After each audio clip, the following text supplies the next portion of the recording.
bem-vindo, seja bem-vindo a mais um PodTag. No episódio dessa semana a gente vai falar sobre concorrência computacional. Hoje é um papo entre a gente mesmo. Então eu sou o Everton Agner, seu host favorito número 2, especializado em eliminar a concorrência, né, como vocês já sabem. E estamos aqui com dois hosts para falar sobre esse assunto muito bacana de discutir. Primeiro, do meu lado direito está aqui o nosso querido amigo Renan Burda, especializado em responder as threads do Slack. E daí, minha gente, eu só tenho uma coisa pra dizer. Eu tenho uma promessa que esse episódio vai ser bom. E do meu lado esquerdo está aquele que desde criança sempre foi muito promissor. João, isso? Olá, mundo! Queria dizer que tratar desse tema causou um deadlock na minha mente. E você já percebeu, o programa dessa semana a gente está gravando sem a presença magnífica e magnânima de Luiz Gonçalves. O nosso querido host sênior está muito ocupado essa semana participando de um projeto muito interessante da vida. Qual projeto é esse, querido João? É o deploy da sua filha em produção. Exato! Ele está on call essa semana, né? Que a qualquer momento, né? Você sabe que o deploy pode acontecer. Exatamente. Ele é contínuo. Ninguém sabe como que é o trigger disso. Tem que estar ali pra dar o suporte, né? Exatamente. Quando a bolsa der um ponto pop, aí ferrou, né? Exatamente. Aí o deploy contínuo começa a acontecer e daí você tem que chamar todo mundo pra participar, fazer o processo do deploy. Exatamente.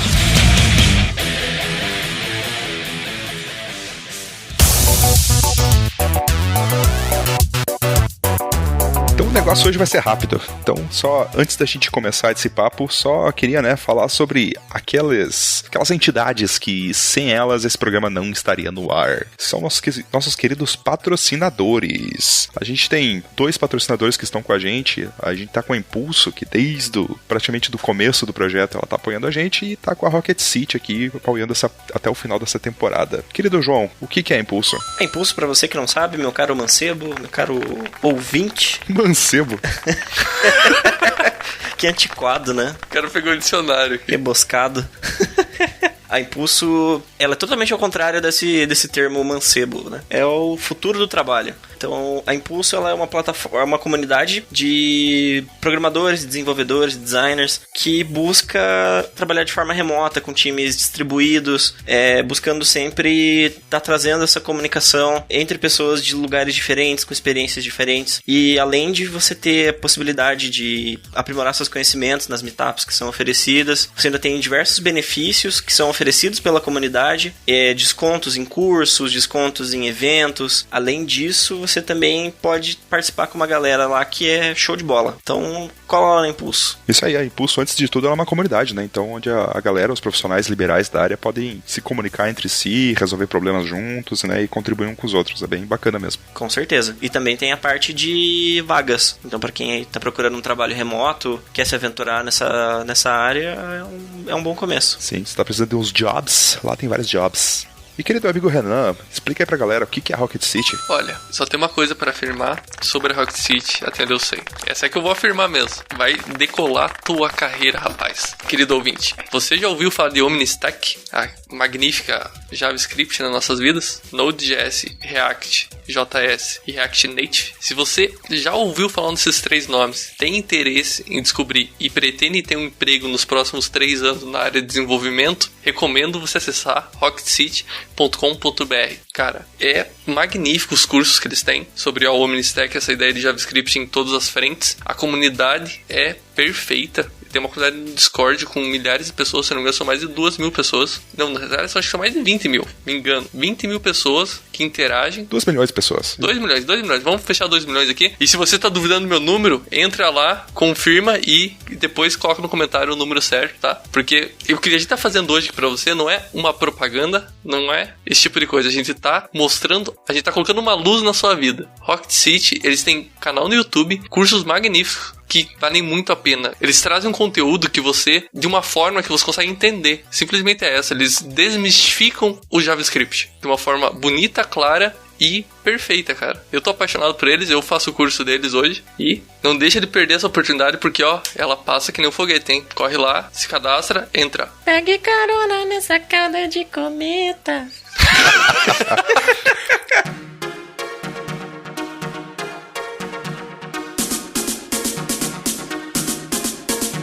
Vamos tocar o barco, pesado. Falar sobre concorrência. Como que surgiu a ideia, a necessidade, na verdade, de você ter concorrência computacional? Se a gente lembrar lá atrás, vamos lembrar nos idos tempos, de que computadores eles tinham do tamanho de um prédio, basicamente, né, nossos queridos computadores, eles não tinham a capacidade de executar coisas simultaneamente. Confere, pessoal. Exatamente, querido Hamilton, Everton, do início da computação. Comandante Hamilton. Comandante Hamilton! Que tá tocando o barco hoje aqui, como é que tá a previsão em São Paulo aí? Vai ter muita chuva ainda? Trânsito tá uma merda.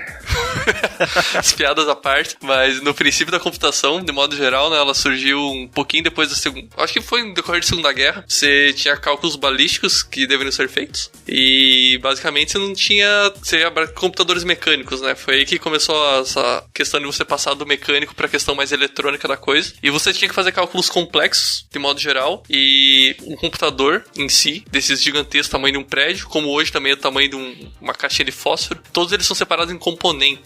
E se eu tenho um componente que está em uso agora e ele está segurando o cálculo, vamos dizer lá que é o somatório, eu estou fazendo uma soma. Mas eu tenho um componente também que faz multiplicação. Então, por que esse meu componente que está ocioso nesse momento não poderia ser utilizado para calcular outra coisa? Eu vejo muito dessa forma assim, quando o início da concorrência é você literalmente conseguir usufruir de componentes que não estão sendo utilizados no momento, processando outra informação que vai ter que ser processada logo depois. Você começa a paralelizar o teu uso, né? O teu uso de hardware mesmo. Sim. Estou errado, querido João? Eu vejo dessa forma. No começo você tinha os sistemas monousuário, né? Os sistemas operacionais que só uma pessoa podia operar por vez, que era o caso dos computadores de cartão perfurado, né? Então, antigamente você tinha que levar o seu programinha lá no cartão perfurado para alguém, entregar para alguém executar naquele computador, porque você não podia mais de uma pessoa usar aquele computador ao mesmo tempo. E com o surgimento dos sistemas multiusuário, você começa a ter esse compartilhamento de tempo, né? Principalmente nos sistemas que levam esse nome, que são de compartilhamento de tempo. E aí você consegue usar da melhor forma os recursos que estão ociosos,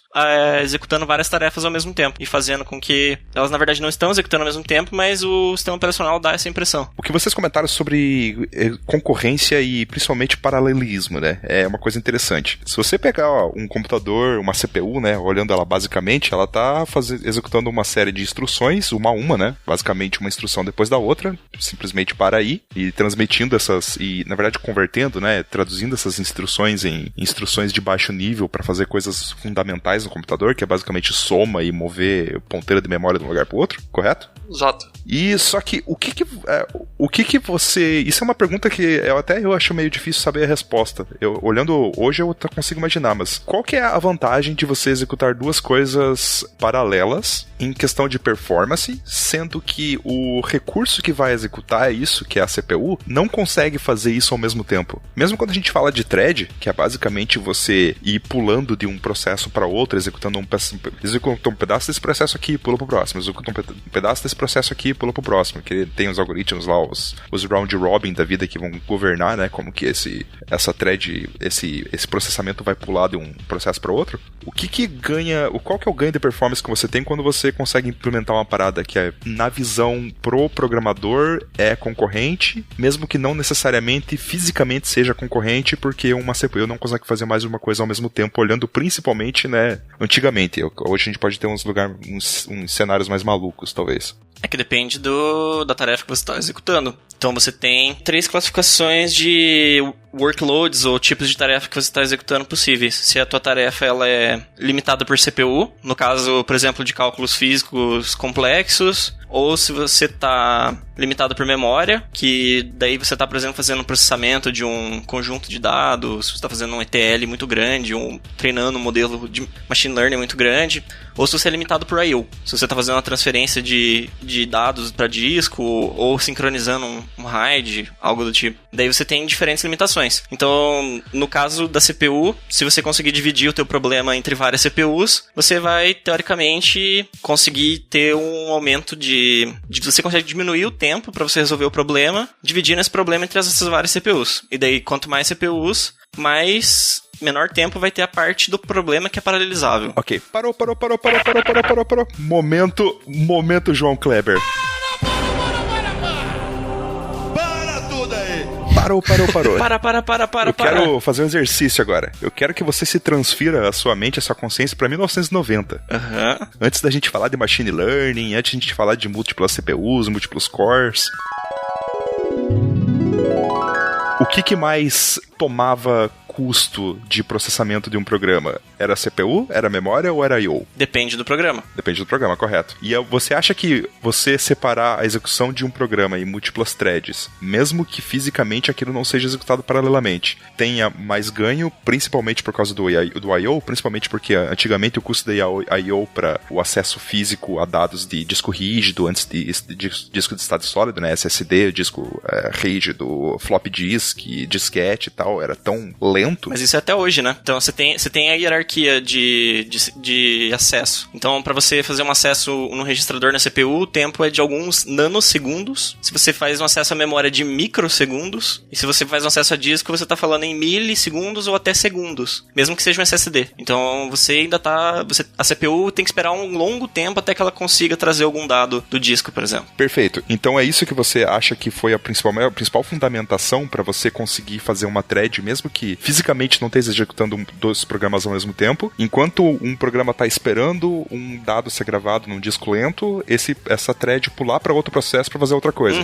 Também. Isso é uma otimização de recursos, né? Não ao invés de uma otimização de performance necessariamente. Isso, né? No caso de uma CPU, você tá, por exemplo, digamos que eu esteja com o meu Netscape aberto, estamos nos anos 90, e o meu Netscape está abrindo uma página na minha internet de escada. Ao mesmo tempo que a minha máquina não está fazendo mais nada. Então eu poderia, por exemplo, abrir meu Excel e ir lá e abrir uma planilha enquanto eu estou esperando uma resposta da rede. E a CPU poderia fazer esse trabalho de forma concorrente. É que um acaba sendo no mijo do outro, né? Pra dizer de uma forma bem chula, assim. Ui. Otimizar o teu uso de recurso gera um aumento de desempenho. Exatamente. Eu vejo dessa forma, assim, eles estão extremamente interligados. É engraçado porque você olha a computação hoje em dia, né? A gente sempre acaba pensando no custo de memória, só que memória é um custo barato hoje em dia, custo de CPU, tá tudo na nuvem hoje em dia, então é mais fácil de escalonar. O gargalo é sempre I/O. Seja I/O de rede ou I/O de disco, né, de armazenamento. Então é muito bizarro isso, né, porque não adianta você fazer um programa que seja extremamente rápido, sendo que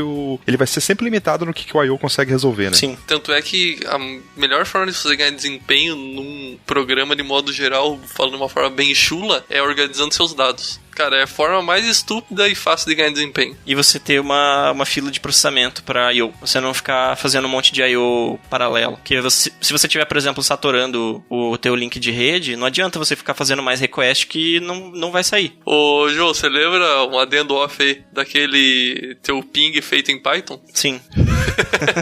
O ping gerava delay, porque o Python não conseguia processar as requisições a tempo. Era muito engraçado. É porque eram mais de 1000 hosts. Sim. Python é lento? É isso que você quer dizer? Cara, garanto. É lento. Qualquer coisa que não seja C nesse caso. Nem vem que eu já vi artigos dizendo que Java tá comparativamente competitivo com linguagens baixos níveis, principalmente por causa do vilão Garbage Collector, que na verdade ajuda mais que atrapalha. Mas enfim, sem mudar de assunto, né?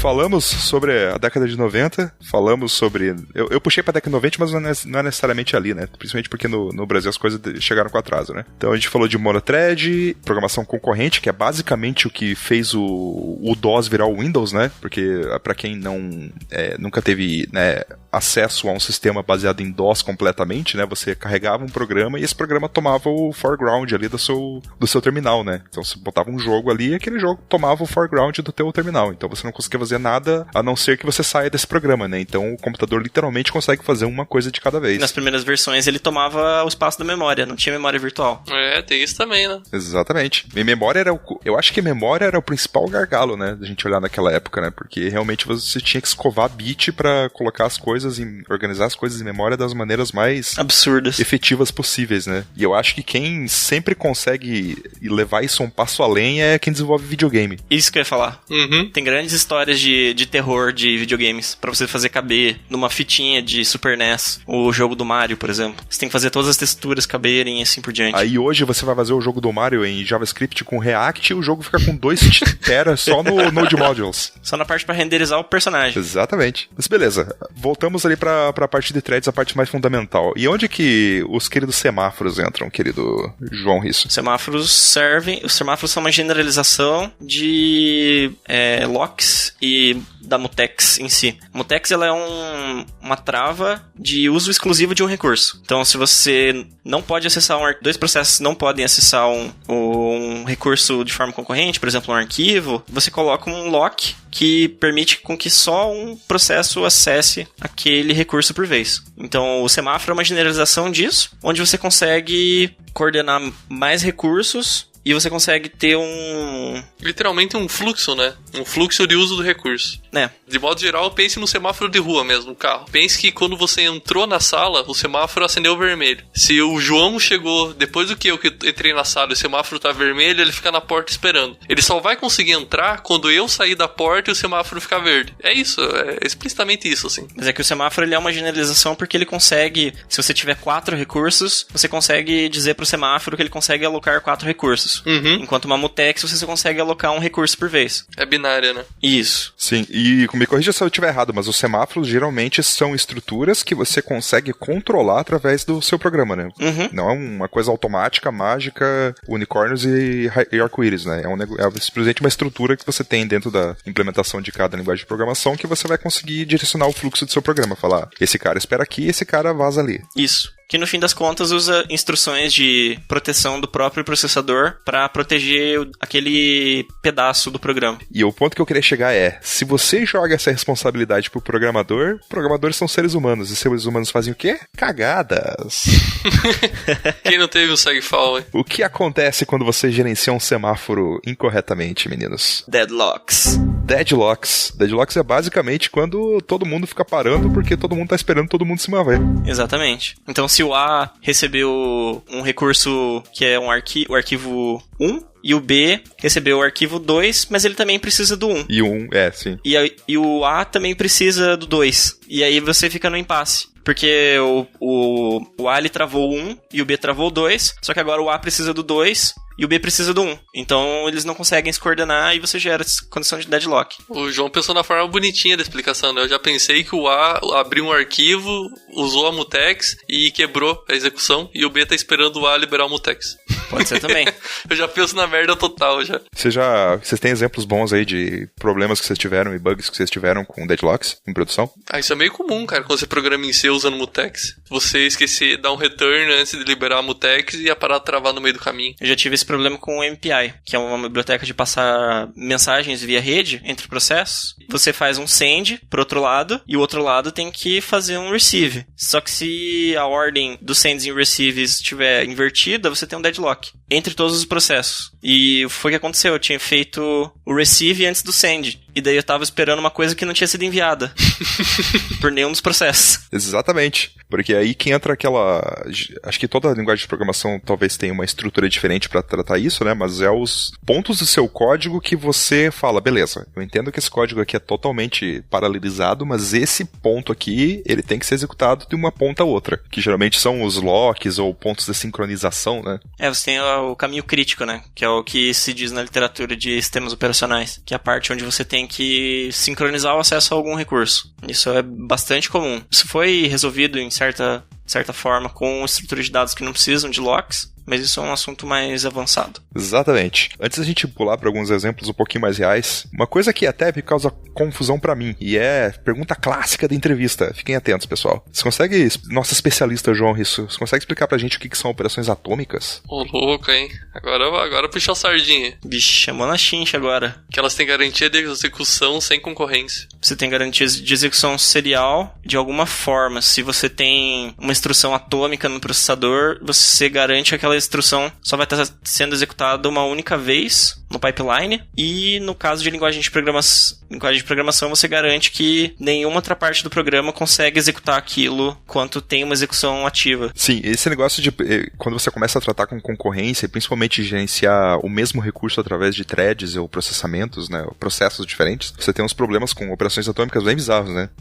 Eu lembro que uma vez eu tive um problema bem louco com isso, que quando eu estava testando local, eu tinha uma aplicação que várias threads, elas executavam coisas diferentes, mas elas elas contabilizavam num lugar comum o que elas estavam fazendo. Então é tipo um contador, né? Correto. Cada thread fazia o que tinha que fazer, ia naquele contador comum lá e dava um incremento lá, né? Aí eu coloquei sincronização em tudo que era lugar lá e tal. Eu falei, não, pô, se essa thread aqui tá sincronizado, você vai lá, sincroniza, deu mais ali, já era. E não é que quando o negócio entrava em produção, o contador ficava maluco. Eu mandava ele executar 100 vezes, aparecia 103, aparecia 98, aparecia 104. Eu falava, mas que caralhas, por que esse negócio... Eu sei que tá executando 100 vezes, tá tudo sincronizado no meu código, só que quando eu vou olhar o contador, ele tá com um número maluco. Você consegue explicar em baixo nível por que isso acontece, querido amigo João? Depende da forma como você implementou. Se você tivesse uma mutex nesse contador, provavelmente isso não aconteceria. Não é provável, com certeza, João.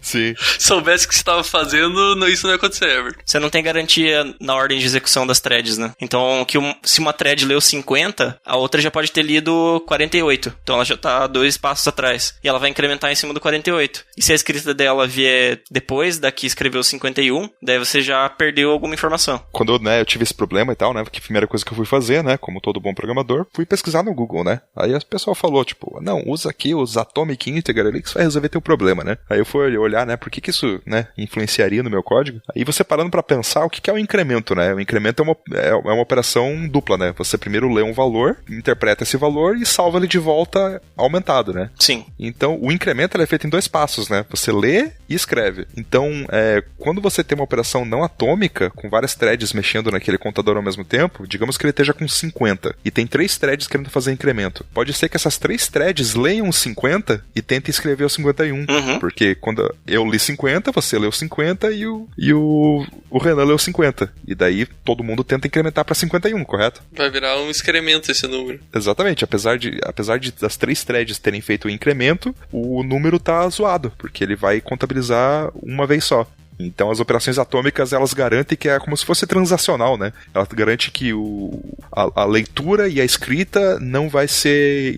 Não vou dizer que não vai ser independente, mas que ela vai ter a garantia de que ela vai ser executada isoladamente, né? Por cada processo, né? Por cada thread. O que também pode acontecer, o que é bem comum, é você fazer a leitura sem a proteção e daí você usar o mutex para escrever. Daí acontece justamente o que você falou, Everton. Daí você tem as 3 threads e elas podem tentar escrever o 51. Agora fale bem rápido. 3 threads tristes trazem o trigo... Para 3 tristes contadores. Não, pera. Cara, a forma mais fácil de explicar essa questão de você atômico e travar recurso é... Todos os ouvintes já devem ter mexido na porra de uma SQL na vida, né? Sabe quando você vai fazer um dump, ele faz um lock na tabela? Exatamente para garantir essa questão da consistência do dado. É exatamente a mesma coisa. Exatamente. Só que isso é aplicado na CPU, aplicado em qualquer recurso de hardware, de modo geral.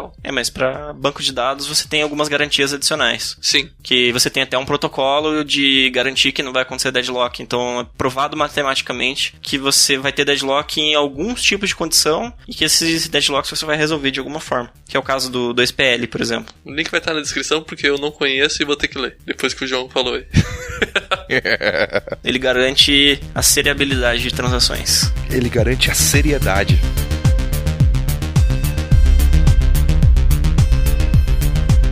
Pulando agora, pesada, para a parte da implementação. Você tem, por exemplo, uma curiosidade minha isso, né? A questão de threads, concorrência em JavaScript, principalmente de como ele é executado no browser, né? Porque o JavaScript, me corrija se eu estiver errado, mas o JavaScript é monothread, né? Sim, é uma thread só do interpretador V8, na maior parte dos navegadores Chrome, pelo menos, que tem uma thread por aba ou pelo navegador, não tenho certeza. Mas continuando a resposta à pergunta do Everton aí, e quando você vai fazer um request em JavaScript, ele executa aquilo aonde? Como assim? Boa pergunta, ótima.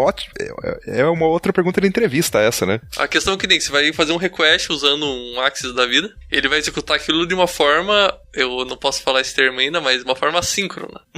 Que ele não vai travar, ele não vai fazer um lock de recurso de I/O na thread principal da execução. Já pensou? Cada request do JavaScript travando o carregamento do site? Ia levar 10 minutos pra carregar o site. Sim. Ele executa isso em algum lugar. Que lugar é esse?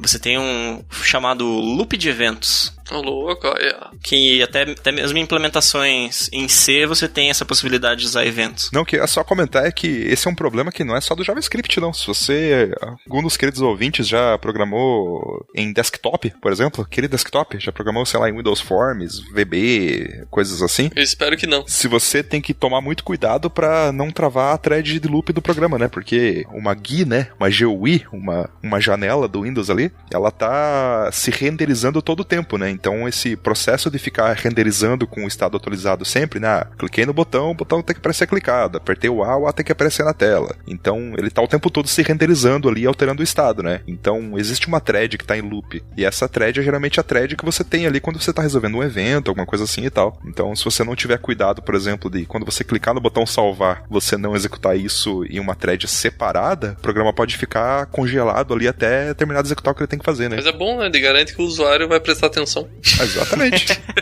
Não tem coisa melhor. Ele vai prestar atenção no telefone de suporte pra ligar e encher o saco. Que a primeira reação vai ser, mas por que essa porcaria desse programa tá travando? É isso aí. Então, basicamente, quando você faz um disparo de evento desse no querido JavaScript, amado do peito aqui, eu adoro essa questão, só que não. Ele acaba disparando um evento que é interpretado pela engine que tá rodando ele, né? É, pelo V8, no caso do Chrome, por exemplo, e do Node. E essa questão de evento, de modo geral, ela é isolada por threads também, né? Sim. Isolada entre cada thread de execução. Sim, no caso do navegador, por aba. Por aba, mas... E isso introduz uma coisa bem interessante, né? Se eu tenho esse disparo de evento assíncrono, assim, que é feito sem travar a thread principal, como é que o meu código na thread principal trata um valor de retorno? Que nem eu bati lá na API do correio, calculei o meu CEP e eu tenho essa variável de retorno. Isso, como é que é feito em JavaScript? Ele tem uma forma de te dizer que vai existir um possível valor naquela variável, mas ele não está lá presente ainda?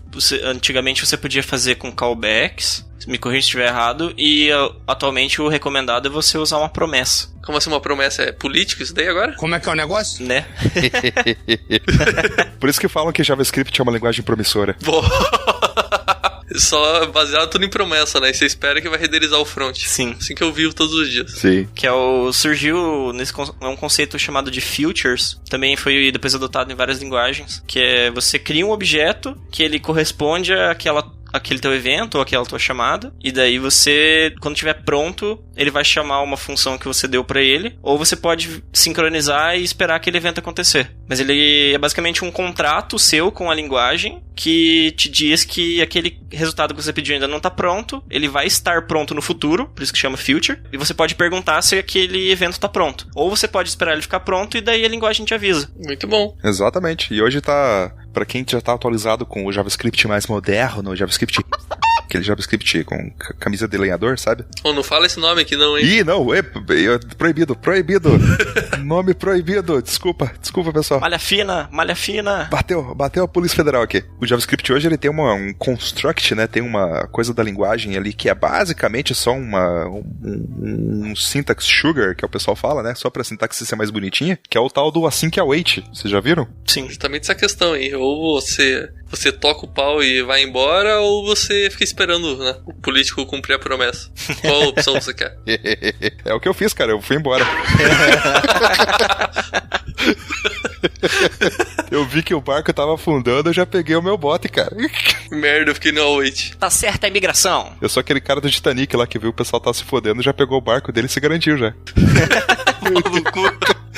Tá certa a imigração. Mas basicamente as duas palavras-chave, né, o async e o await, é só uma forma mais bonitinha de você escrever a mesma coisa com promessa em JavaScript, né? Eu acho que esse conceito surgiu primeiro no .NET. Eu lembro que eu vi isso faz uns bons anos já no .NET. Mas ele é basicamente você marca uma função que vai retornar uma promessa como async e marca uma instrução que tem que esperar essa promessa resolver com await. Então, ao invés de você ter que ficar fazendo promise.resolve, sabe? Tipo, fazer encadeamento de promessa e tal, pra coisa simples ele dá uma sintaxe bem limpa, assim, sabe? Você simplesmente marca aquela função como assíncrona e a instrução que tem que esperar aquilo resolver como await. Então fica o código bem bonitinho mesmo, pra quem não acompanhando as últimas novidades de JavaScript, ficou bem legal. Pra falar bem a verdade, eu só conhecia essa sintaxe, tá? Valeu, imundo. E simplifica muito a questão de você evitar erros de programação entre threads, ou você de ter overhead de escrever o código usando threads. Você já pensa no código usando futures ou para executar de forma síncrona, né? Sem você ter que gerenciar explicitamente as threads. Pro querido ouvinte, que talvez, né, temos aqui ouvintes de todos os níveis, né, e a gente respeita todo mundo, você falou um pouquinho atrás ali sobre callbacks. Callbacks, eles estão relacionados aqui à concorrência, né, mas não tá necessariamente ligado à concorrência, né, é um conceito um pouco mais amplo que isso. Sim. O que seria um callback, querido menino, amigo menino? Amigo menino, bededor. Então, bededor. Na verdade, bededor.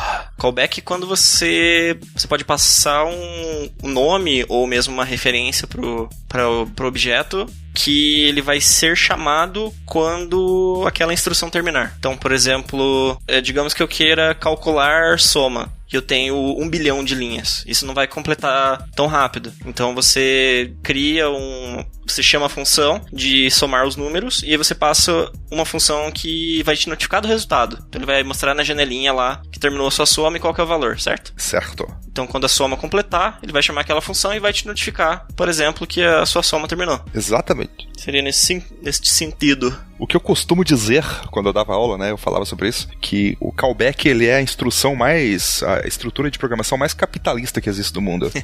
Porque ao invés de você dar o peixe, você ensina a pescar. Olha só. E por que seria menino Everton? Eu quero uma explicação também, fiquei boiando aqui. Calma, já vou explicar. Numa programação tradicional, você tem, por exemplo, uma calculadora, correto? Uhum. O que você tem que fazer? Você implementa métodos nessa estrutura, né?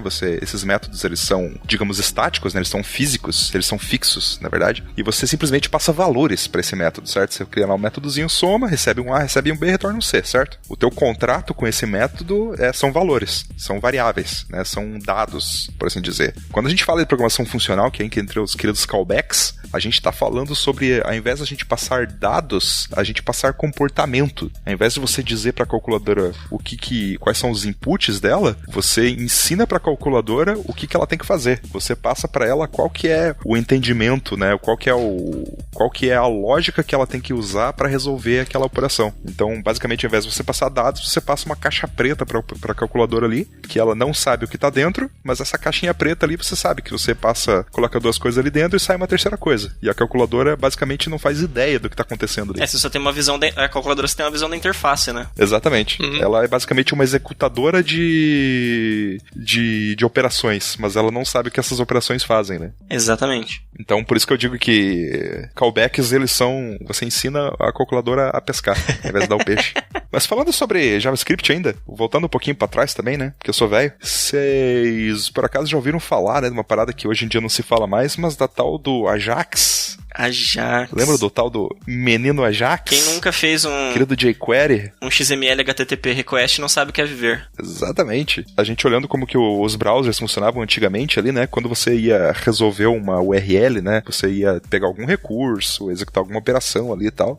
Aquilo era síncrono, né? Você não tinha uma maneira de você continuar executando o seu programa sem que aquilo estivesse respondendo, porque o JavaScript, ele é monothread, né? Como já falamos. E o Ajax, ele foi uma querida gambiarra, uma gambiarra nojenta, que o pessoal descobriu que eles conseguiam usar o esquema de XML HTTP request do browser, uma funcionalidade que alguns browsers tinham, até onde eu sei, e conseguiram fazer uma maneira de você requisitar recursos sem parar a execução a renderização da página, né? Sem travar a página. E acabou gerando o que a gente conhece hoje em dia aí, né? Com essa web toda dinâmica e cheia de luzes e unicórnios e arco-íris. E aplicações de página única. Página única, Single Page Application. SPAs. Mas, voltando a falar de programação concorrente, recentemente, quer dizer, não é tão recente, porque você já tinha essa tecnologia numa linguagem chamada Erlang há muito tempo, que é você usar o conceito de modelo de ator, que você tem vários processos, e esses processos, eles são isolados, são independentes, e esses processos trabalham juntos,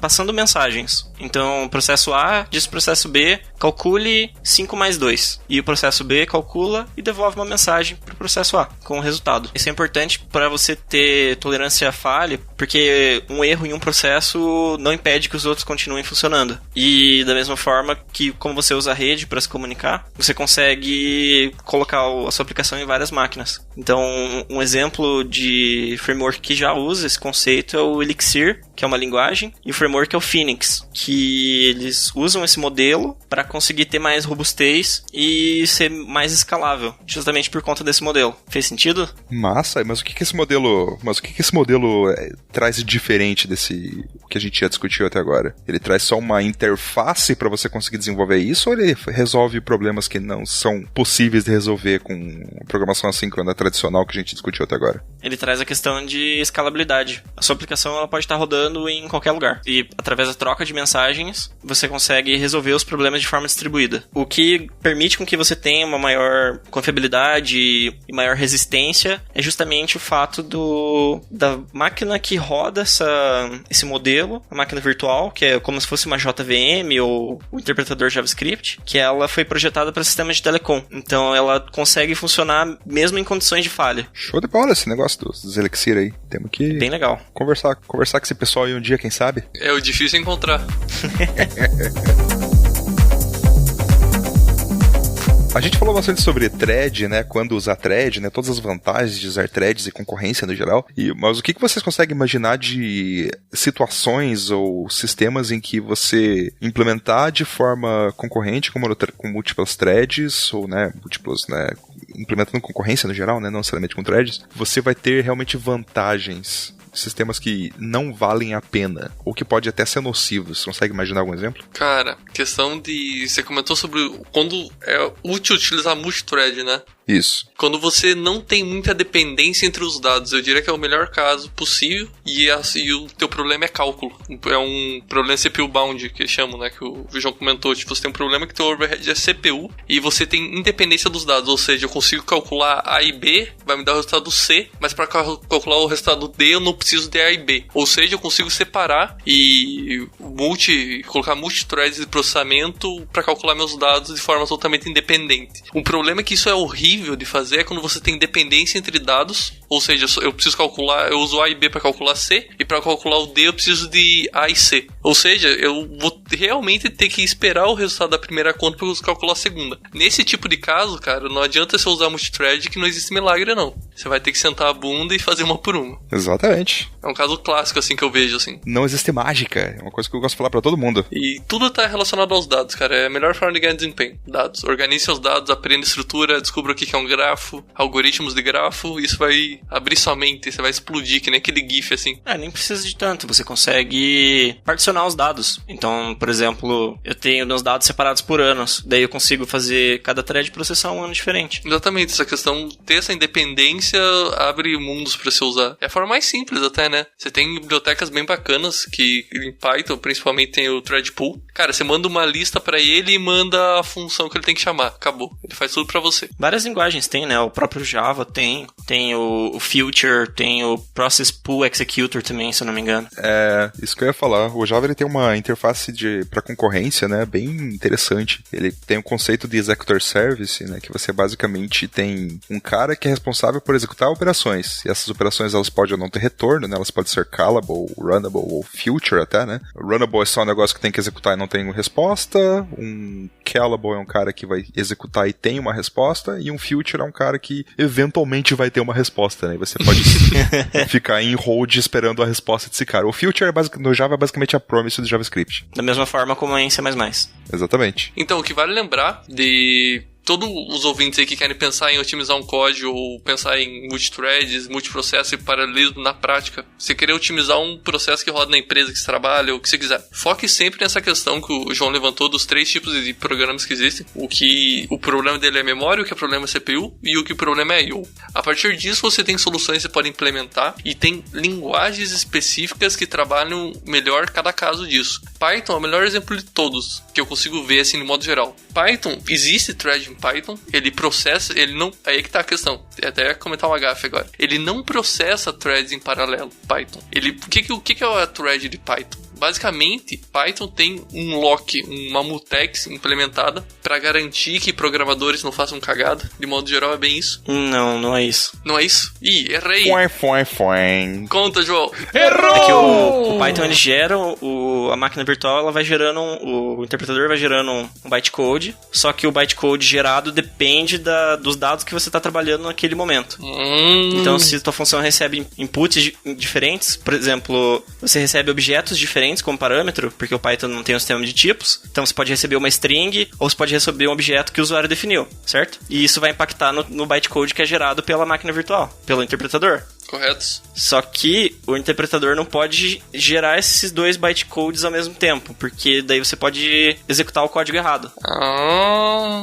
E é por isso que ele tem o lock global lá. Ele tem um lock global, para evitar que você tenha concorrência na geração e execução do bytecode. E isso limita Python ao fato que ele não consegue resolver problemas de CPU bound e memory bound. Apenas I/O bound em paralelo, correto? Sim, ele não consegue resolver CPU bound. Assim como o JavaScript também não consegue. Então o JavaScript, se você tiver um problema CPU bound, ele vai travar a thread e não vai receber mais nada. Isso é coisa bem divertida, né? Porque tem muita gente que faz essa cagada. O cara tem um problema de CPU bound e usa Python pra querer resolver. E tipo, não, cara, não existe milagre. Com Python, não. Você pode usar um módulo em C e outra coisa pra resolver. Mas Python é muito bom pra resolver problema de I/O, como o JavaScript também é. E isso vale muito a pena paralelizado aí. Correto, João? Que agora eu vou confirmar com o João aqui, antes de falar, tá, querido ouvinte? Amo vocês, amo o João também. Você pode paralelizar via processos, né? Sim. Eles criam um processo para cada pedaço que você precisa processar. Outro ponto que também, por que existe esse lock, é para você conseguir integrar com bibliotecas também que não são thread safe. Elas não conseguem funcionar de forma concorrente, mas você precisa integrar com elas por algum motivo. Isso também acontece. E também você torna os seus programas que são single thread mais rápidos, porque você não tem que fazer lock em nenhum momento, você já tem a garantia do lock global. Nunca pensei por esse lado. Quer dizer, eu errei, né? Então acho que eu nunca pensei nisso. Mas sim, é uma boa. E isso acontece em outras linguagens também, né? O Ruby também tem isso. Então, viu, querido fã de Ruby? Você também tem esse problema, tá? Não fale mal de pai. Mas aí o que o pessoal faz é implementar o interpretador em Java. Puta que pariu, daí agora cagou no pau, meu, não.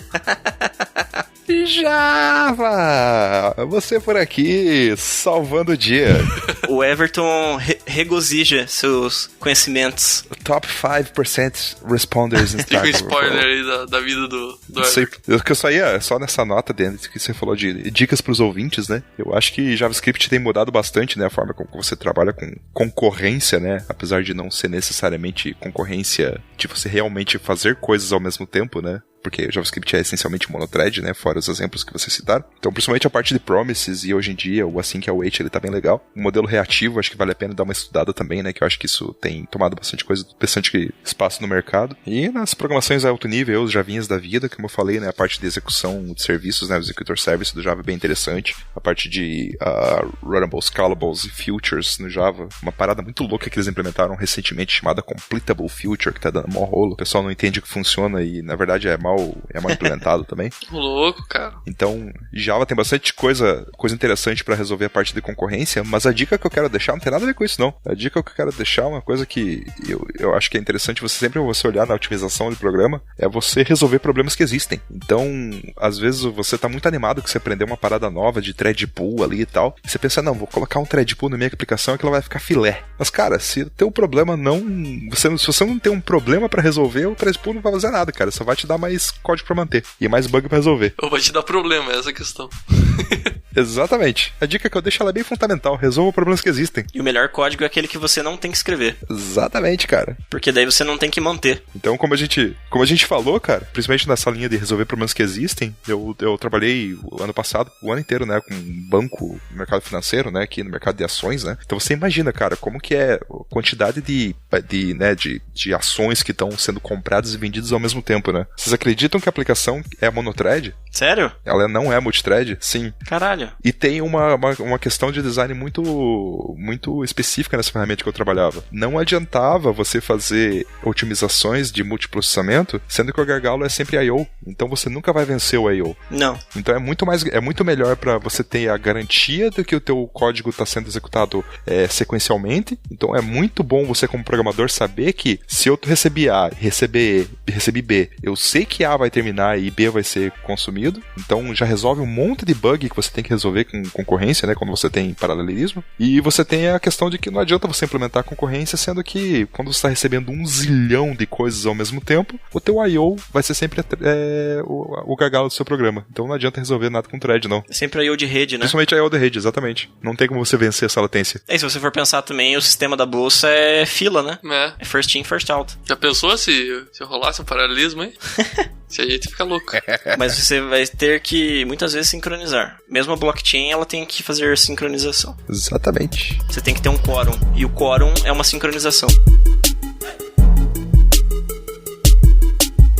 Queridos amigos ouvintes, muito obrigado por acompanhar a gente aqui hoje. O programa foi mais simprão, foi entre a gente mesmo, só pra ter um papo sobre esse assunto muito interessante. Ninguém aqui é especialista, mas acho que a gente conseguiu dar umas ideias boas aí do que você pesquisar. Então, o programa hoje foi simples, mas foi de coração. Então, lembrando que o PodTag é patrocinado pela Impulso Network, a nossa patrocinadora oficial, trazendo aqui o apoio semanal que temos aqui faz praticamente um ano, né? Então, o Impulso toca com a gente aí faz um tempão já, o nosso grande parceiro aqui. Só lembrar, entre na nossa comunidade do Slack, deixa seu feedback lá pra gente, é muito importante. A gente vai priorizar esse contato 1 a 1 na comunidade daqui por diante, né? Então, se quiser falar com a gente, entra lá no Slack, deixa seu comentário, a gente vai responder lá assim que é possível. A gente tá lá online o tempo inteiro. E como nosso amigo ouvinte pode fazer pra entrar na comunidade, Everton? É muito simples. Você entra lá em podtag.com.br, lá no botão, lá em cima, no canto superior direito, tem um botão chamado Slack. Slack, sabe? E-S-Q-U-E-L-E-Q-U-E. Slack. Ele recebe uma promessa de invite ou ele recebe invite na hora? Como é que funciona? Eu não sei como funciona esse negócio, que eu já criei o meu faz muito tempo aí, mas entra lá que o negócio funciona. E se você tiver com problemas, é só você falar com o Luiz. Isso aí. Ele vai estar lá com a filha dele no colo, fazendo ela dormir num braço e respondendo você no Slack no outro. Exatamente. E acompanha a gente também nas redes sociais. Não vou ficar falando cada uma delas aqui, a gente tá no Twitter, no Facebook e no Instagram principalmente. Pesquisa lá por PodTag, você vai achar a gente. Beleza? Falou, Rogerinho. É isso aí. E apoia o PodTag no PicPay. Isso aí, entra lá no PicPay, dá um dinheirinho lá pra gente, a gente agradece. Aquele abraço. Adeus, até mais. E eu vou ler um pouquinho mais aqui sobre coisas que foram citadas e eu não soube argumentar. Eu vou praticar mais um pouco aqui pra aprender como eliminar a concorrência. Eu vou tentar sair do deadlock que eu me coloquei. Bateu o deadlock. Bateu o deadlock. Isso aí, pesado. Falou, abraço. Pega abraço. Tchau. Não use drogas. Pro Erd tá de olho.